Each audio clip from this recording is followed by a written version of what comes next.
So in this video, I'm going to step you through building 4 different simple circuits that will turn on an LED. So we start with just a circuit that will turn on an LED and leave it on, and then we'll progress and get a little bit more sophisticated and add some features like a push button and some code and multiple LEDs to kind of, as you expand your understanding of how to build a circuit. So the first thing you're going to need to do is you're going to go to Autodesk, TinkerCAD, so tinkercad.com/join, and I did not create a class, so just create an account, a personal account. You can actually sign in with Google. We'll go ahead and go to circuits over here on the side, and you're going to create a new circuit. So I have actually sort of already done this and created a week 1 task 1 named workspace that we can build our circuit on. So in this first task, we want to actually just get an LED to turn on. So we're going to use the Arduino board as pretty much a power source. Not going to use any of the fancy capabilities. We're just going to simply use it as a power source. So if you recall from the previous video, the Arduino board has a ground right here, and then we have kind of 2 options. We have a 3.3 volt and a 5 volt that we can get out of it. We need our Arduino board. Okay, we also are going to need an LED. So let's go ahead and pick this guy out. Okay, I'm gonna go ahead and move it over here so we can see him. Actually, let's move this all down a bit. Okay.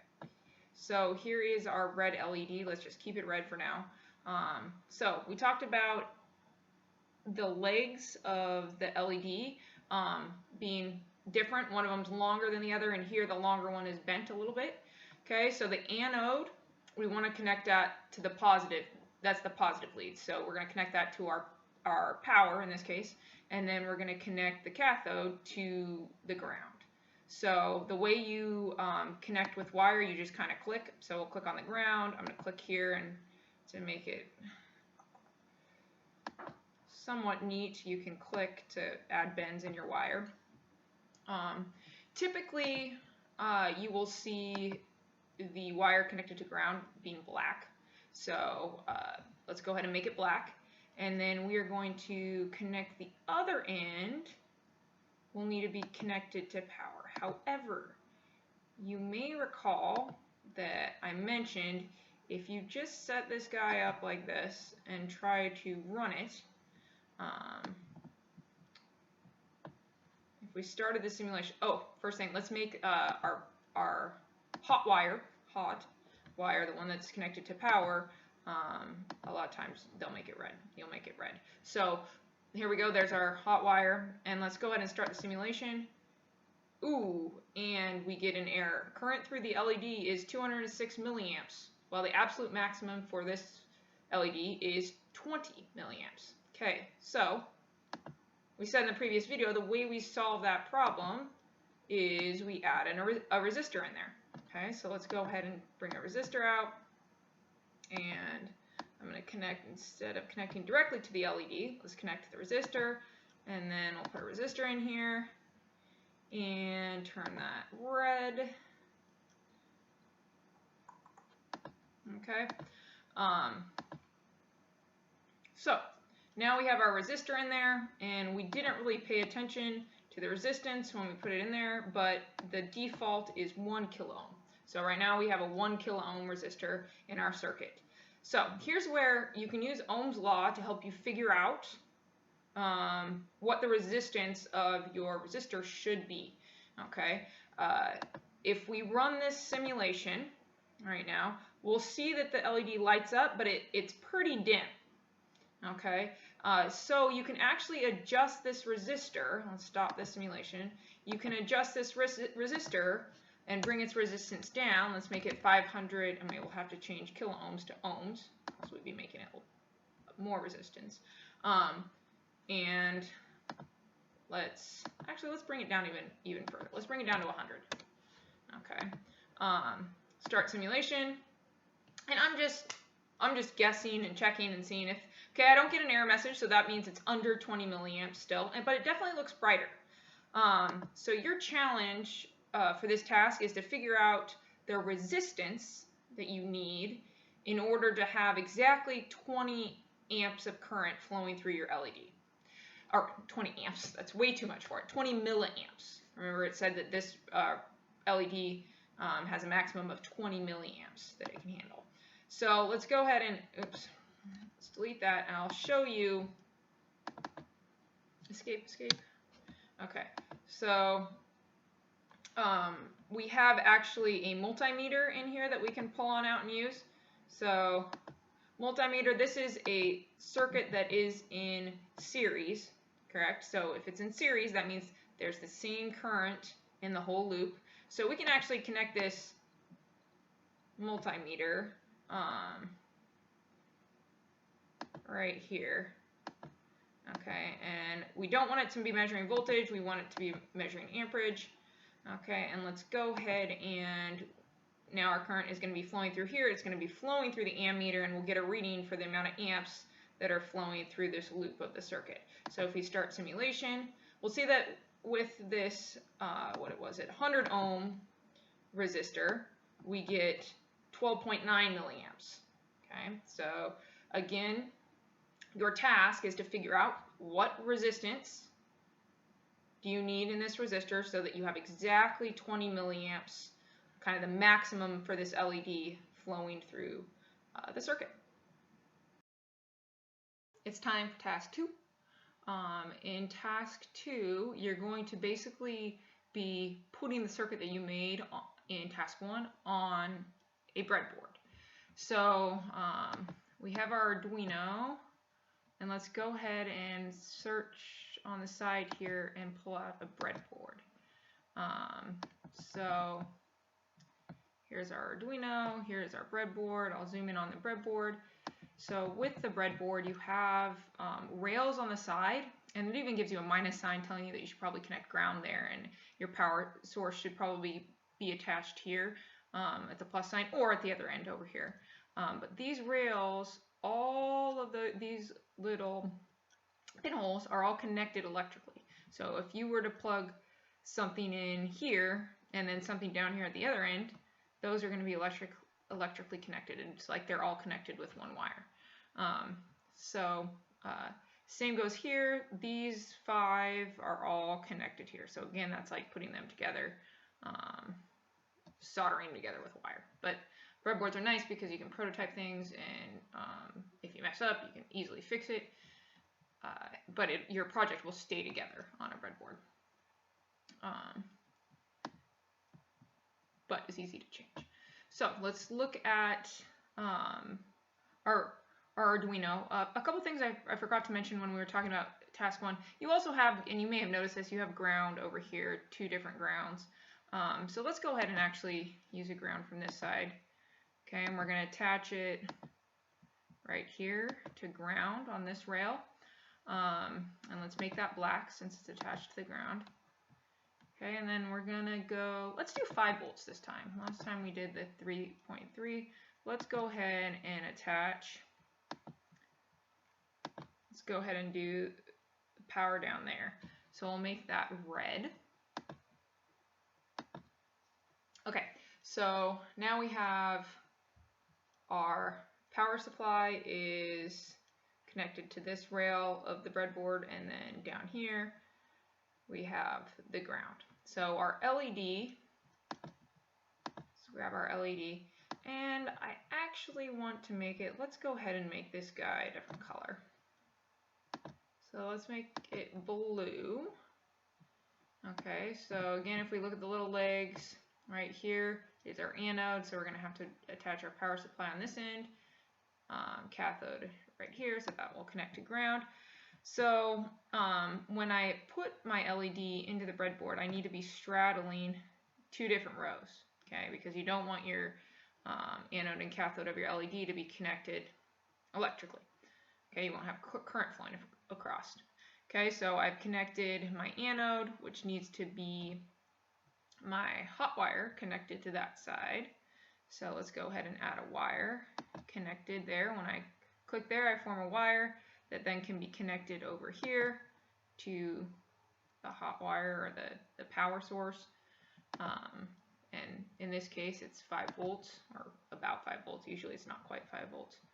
And then the other side of our LED needs to be attached to the ground. So let's just go ahead and go like that and make it black.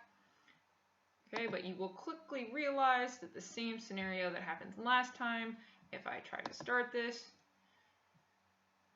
we're no good. Too much current is running through there. So I need my resistor. So let's go ahead and pull out a resistor. So the resistor, I'm going to go ahead and rotate this resistor. So rotate the resistor, and I can connect it right here. Actually, I'll pull it over a little bit. Okay, so let's go ahead and put our resistor here. So again, these 2 terminals need to be on different rows. You can't connect the 2 terminals onto the same row.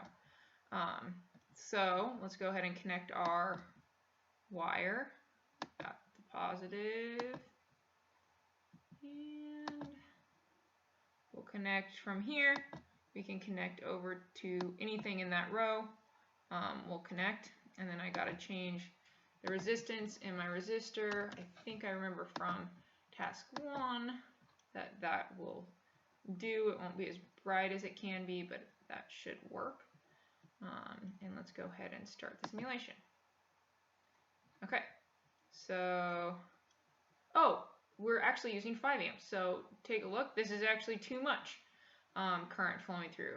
Whereas with the other one, with task 1, when we were connected to 3.3 volts, that's right, this time we're connected to 5. So we will need more resistance to bring that current down. So let's do a 200 ohm, and then we're good. Okay, so your goal again for this task, I want you to figure out the resistance for the resistor that you need so that the current flowing through the LED is again 20 milliamps. So right now, that's not the case. So it won't be 200 ohms. It'll be something a little bit less than that. So again, that's your goal. Figure out what resistance you need for that resistor so that your current through the LED is going to be 20 milliamps. Okay. So what we're going to do in task 3 is you are going to add a push button. Okay, so you're going to add a push button that is going to turn on a red LED. Okay, so we have our push button here. Okay, and our push button, we're going to want to rotate this. So you see these prongs coming out on either side. Let's go ahead and rotate this so that I have 1B and 1A at the top. Okay, and then I can put this push button in. Okay, so it doesn't matter which side I connect the power to, so I'm going to connect the bottom side here of this push button to the power, so that'll be red. Okay, and then the other side of the push button, that is terminal 1, whereas this side is terminal 2. Okay, so terminal 1 is going to be connected over here, and we're going to end up putting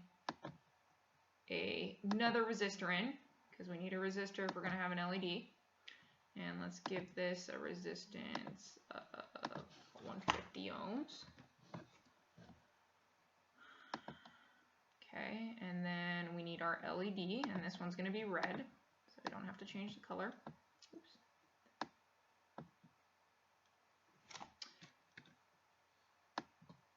Helpful hint is if you accidentally click something, you can click escape for it to stop. The wire sometimes gets out of control.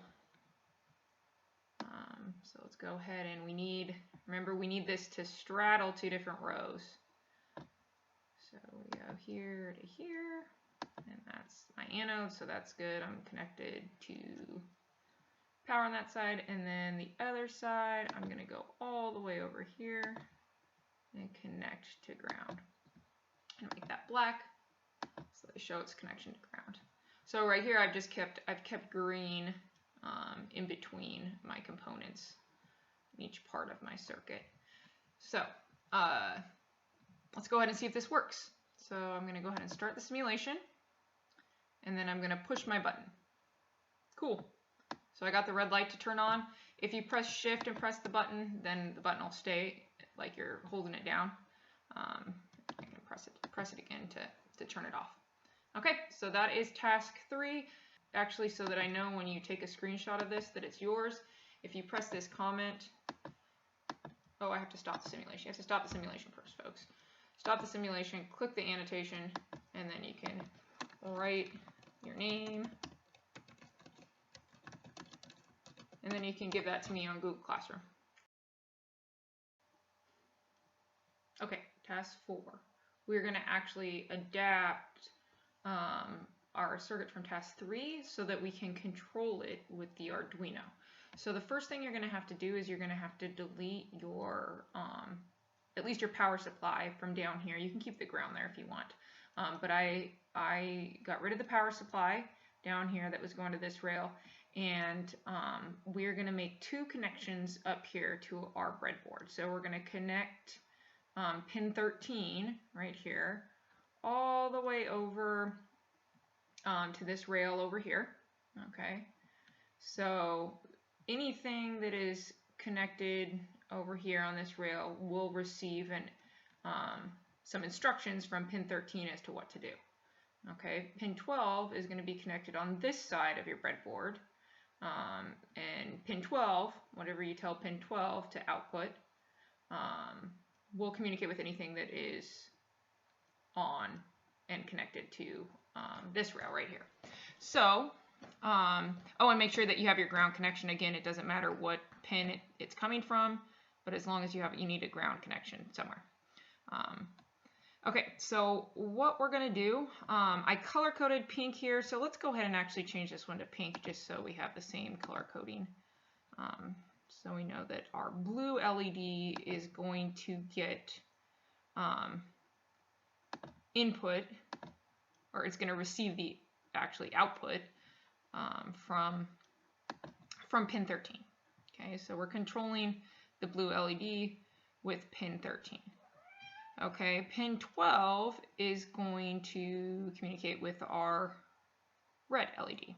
So whatever we tell pin 12 to do, okay, that's going to be passed on. As long as our switch is pressed, that will be passed on to the red LED. If our pin is not, or if our push button is not pressed down, then we would expect just the red LED to stay off. So the way you look at the code and open up the code here is up the top, you're going to click this code button, and that'll open this window right here.